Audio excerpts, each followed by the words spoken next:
something that you like. Hope you have done something you love today and say a prayer for it. As what we have talked yesterday about the gift of time, time flies fast.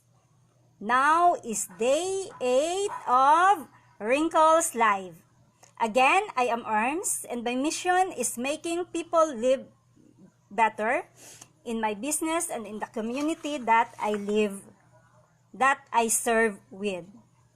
Today, we will continue our episode on the good book, and we are on the part 5 of The Slight Edge by Jeff Olson, which is slow down to go fast.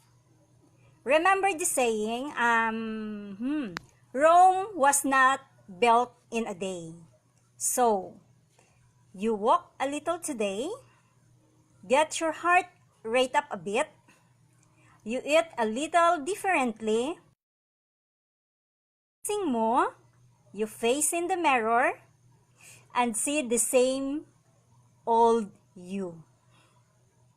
Wala kang nakikitang result sa ngayon. So, madali lang gawin to continue. Pero,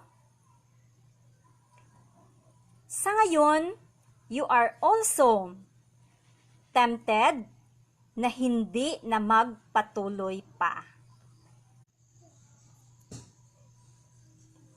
So, ano yung compelling reason mo para na magpatuloy? Willpower?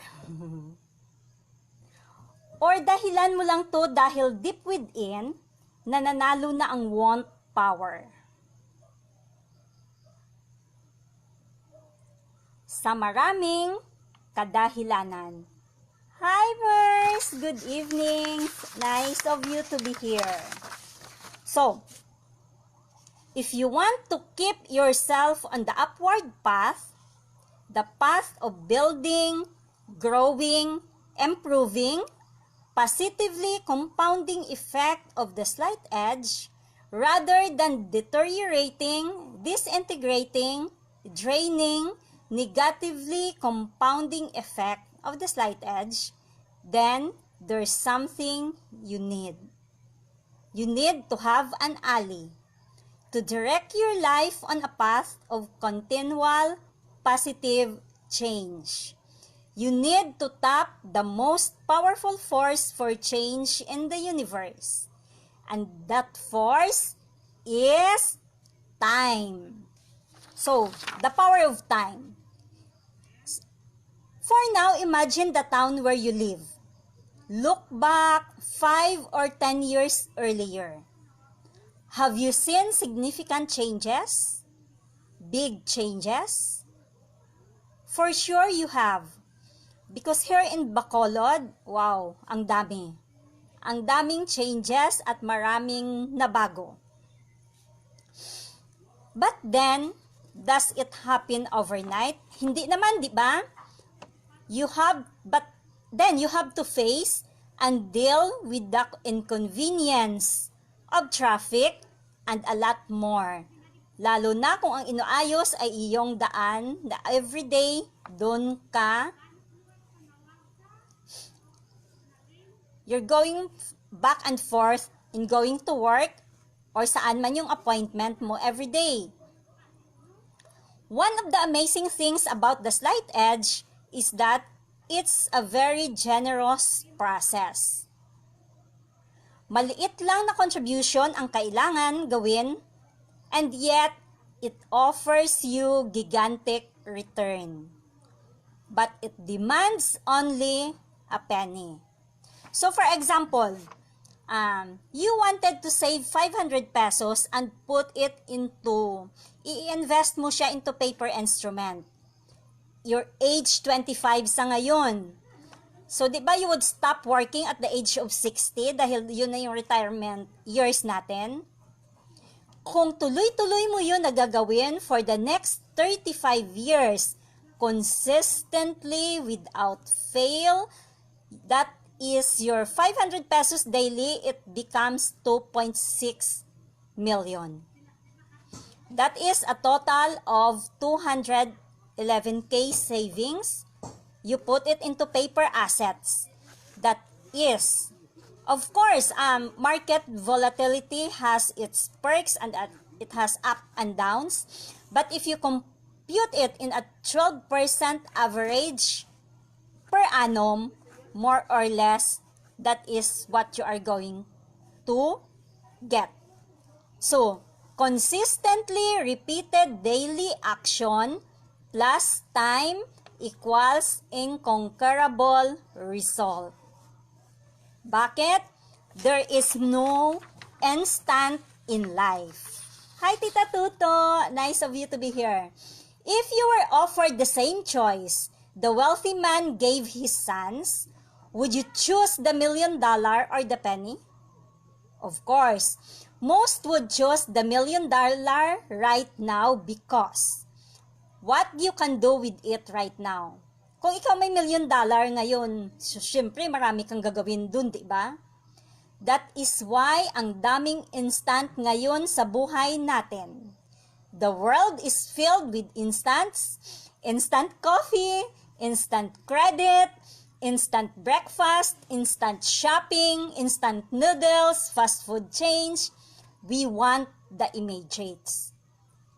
Especially, yun yung mga nadadala sa mga scams na nagpa-promise na double your money in 7 days, in a month, or something. Diba? Ang dami pa ring Filipinos na i-entice doon. So, ano yung drama of making the right choice? Taking the right actions is truly easy to do. Ridiculously easy. But, it's just easy not to do. Remember the 500 pesos? Madali lang mag-save ng 500 at ibili ng shares of stocks. Pero madali ding hindi gawin dahil isang t-shirt lang yun ng favorite natin sa SM. Hi, Glo! Nice of you to be here once again. So, if you don't do them, there won't be any dramatic effect about it. It won't kill you. It won't hurt you. In fact, it won't make any difference at all. Not today anyway. Not tomorrow. But over time, let's see. So we need to seeing of time. Example, ang Lady Justice has a blindfold. Hindi ba? But it doesn't imply that justice is blind, as people sometimes assume. Its point is that true justice is impervious to external influence. So, dapat hindi siya nagpapa-impluwensya kung ano man yung nasa paligid niya. That's exactly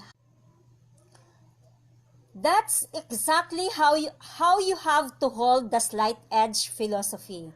If you want to understand and apply the slight edge to create the life of your dreams, you can't make your everyday choices based on the evidence of your eyes. You need to make them based on what you know. You have to see through the eyes of time. No matter what you have done in your life until today, no matter where you are, and how far down you may have slid on the failure curve, you can start fresh, building a positive pattern of success at any time, including right now. But you need to have faith in the process because you won't see it happening at first. Like the power of compounding interest. For example, if nag-exercise ka everyday, pwede ka bang mag-lose weight 20 pounds in a day? Di ba hindi?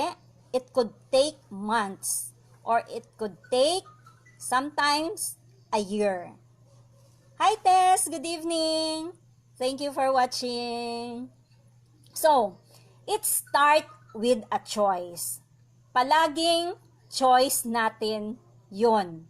So, balik tayo dun sa example ng savings at ilalagay natin sa isang investment fund like paper asset. Age 25 to 60. Pag 1,000 pesos yung siniset aside mo every month, it becomes 5.2 million in 35 years. Pag 2,000 pesos, it becomes 10.6 million in 35 years. That is 845K of savings. Pag 3,000 pesos, it becomes 15.8 in 35 years. Pag 5,000 pesos, it becomes 26.1 million in 35 years. So, di ba? Hindi yun natin makikita agad. So, another example, at age of 25, at age of 50, gusto mo mag-retire. So, ibig sabihin, you have 25 years to save. At kaya mong mag-set aside at least 10,000 per month. It becomes 16 million at age 50. Pagkatapos nun, wala ka nang dinagdag. So, hinayaan mo lang doon na mag-earn ng interest. And let the power of compounding interest works. At age 60, 10 years after that na hindi ka nagdagdag, it becomes 49 million pesos. So, it grows another 33 million in 10 years. Basta, hindi mo yun gagalawin at nandun lang siya, hayaan mong mag-compound. So, means, the cultivating process, it takes patience. Dahil gusto mo man i-withdraw yun, you need to train yourself not to do it. Sabi nga nila, pag nag-i-invest ka, forget about it. Pero dapat lang, alam mo kung saan mo nilalagay yung pera mo. Hi Jo, good evening. Alam mo kung saan mo nilalagay at ang pinakamaganda is nasa paper assets. So marami tayong investment company na reputable that your money can be invest in top 30 corporations of the Philippines, and these companies can outlive you. So, do not interrupt the power of compounding interest. Because sabi nila, ito yung tinatawag na 8th wonder of the world. So, how to achieve the impossible? Madali lang daw. The difficult is what takes a little time. The impossible is what it takes a little longer. Diba? Kung iisipin mo, in 35 years, parang imposible yung millions na yon. Pero, the word, remember the little. It takes a little longer. That is 35 years to do it. So that is why Jeff Olson brings his company into a $2 billion industry in 7 years because of his slight edge philosophy. In building his business, it is based on 10 core values. So, be real, be determined, pursue constant self-development, dream big, and act on it daily. Slow down to go fast. In other words, if you want big results, good. But then, do the little things. Do it consistently and persistently. Diba? Sabi ko kanina sa example natin, yung 500 pesos, it would become more than 2 million, but in 35 years. From the age 25 until your age of 60. Of course, I am proud to be a part of this company and being a brand partner. So, what are the essential points of this chapter? Slow down to go fast. First, time is the force that magnify those simple disciplines into massive success. Hi Tito Sao, good evening. There is a natural progression to success. Plant, cultivate, harvest. Yung pinaka-central daw doon is cultivate. Ito yung pinakamahirap gawin para sa lahat. Dahil gusto nating pag nag-plant tayo today, gusto nating mag-harvest tomorrow. So remember our analogy doon sa pera. The 500 pesos, doing it daily in 35 years, it would become more than 2 million pesos. So cultivate can only happen over the course of time. So the course of time sa sample natin is 35 years. No genuine success in life is instant. Life is not a clickable link. Hi Lizelle, good evening. To grasp how that slight edge works, you have to view your actions through the eyes of time. Hindi natin yun ginagawa mostly dahil hindi natin nakikita sa ngayon. Kailangan nating tingnan through the eyes of time. Difficult takes a little time. Impossible takes a little longer. That means, slow down to go fast.